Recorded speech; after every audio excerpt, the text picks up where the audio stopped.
حضرات محترم السلام علیکم ورحمۃ اللہ تعالی وبرکاتہ مغفرہ۔ مجھے امید ہے کہ آپ تمامی حضرات خیریت سے ہوں گے اور ہونا بھی چاہیے۔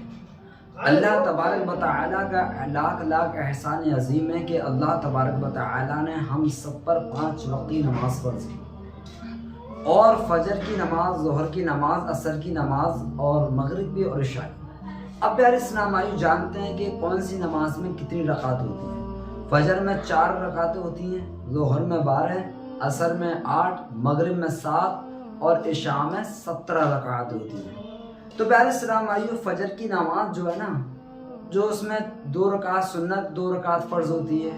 ظہر کی نماز میں 4 رکعت سنت، 4 رکعت فرض، 2 رکعت سنت، 2 رکعت نفل، اور عصر کی نماز میں 4 سنت، 4 فرض، اور مغرب کی نماز میں 3 رکعت نماز فرض، 2 رکعت سنت، 2 رکعت نفل، اور عشاء کی نماز میں 17 رکعت۔ سب سے پہلے 4 سنت، پھر 4 فرض، پھر اس کے بعد میں 2 سنت، پھر اس کے بعد میں 2 نفل، پھر 3 وتر اور پھر 2 نفل۔ اس طرح سے 5 وقتی نماز کی رکعتیں ہوتی ہیں۔ اب اس میں سنتیں ہوتی ہیں میرے اسلام بھائیو، 5 ٹائم کی نماز میں، 5 وقتی نماز میں کچھ سنتیں موقدہ ہوتی ہیں اور کچھ سنتیں غیر موقدہ۔ اب جانتے ہیں کہ کون سی سنتیں موقدہ ہیں اور کون سی غیر موقدہ ہیں۔ اب موقدہ اور غیر موقدہ کا مطلب بھی سمجھ لیجیے۔ موقدہ اسے بولتے ہیں حضور صلی اللہ علیہ وسلم نے کری ہے اس چیز کو، اور غیر موقدہ بولتے ہیں کبھی کری کبھی نہیں کری۔ تو آئیے پیارے اسلام بھائیو، جیسے کہ فجر کی نماز میں 4 رکعت ہوتی ہے، 2 سنت، 2 فرض۔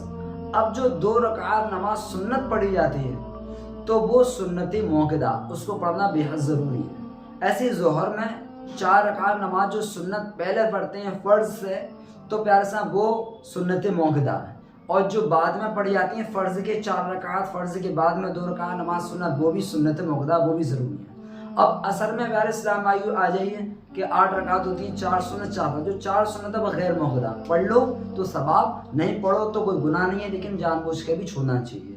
اور پھر اس کے بعد میں جو مغرب کی آتی ہیں 2 رکعت نماز سنت، بعد میں 3 رکعت فرض کے بعد، تو وہ سنت موقدہ ضروری ہے۔ اب عشاء میں کون سی رکعتیں موقدہ ہیں، کون سی غیر موقدہ، سنیں۔ جو 4 رکعت نماز پہلے فرض سے پہلے پڑھی جاتی ہے سنت، وہ غیر موقدہ، پڑھ لو تو ثواب، نہیں پڑھو تو کوئی گناہ نہیں ہے۔ اور جو 4 رکعت فرض ہونے کے بعد میں پھر 2 رکعت سنت پڑھ جاتی ہے، وہ غیر موقدہ نہیں ہے بلکہ موقدہ ہے، اس کو پڑھنا ضروری ہے۔ پھر اس کے بعد میں 2 رکعت نفل پڑھتے ہیں، پھر اس کے بعد 3 رکعت وتر پڑھتے ہیں، اور وتر پڑھنا واجب ہے۔ تو انشاءاللہ تبارک و تعالیٰ آج آپ کو اتنی باتیں معلوم ہوئی، اور انشاءاللہ تبارک و تعالیٰ اس پر عمل کرنا، اور کمنٹ کر کے ضرور بتانا کہ کس کس کو آج سے پہلے یہ بات نہیں معلوم تھی۔ السلام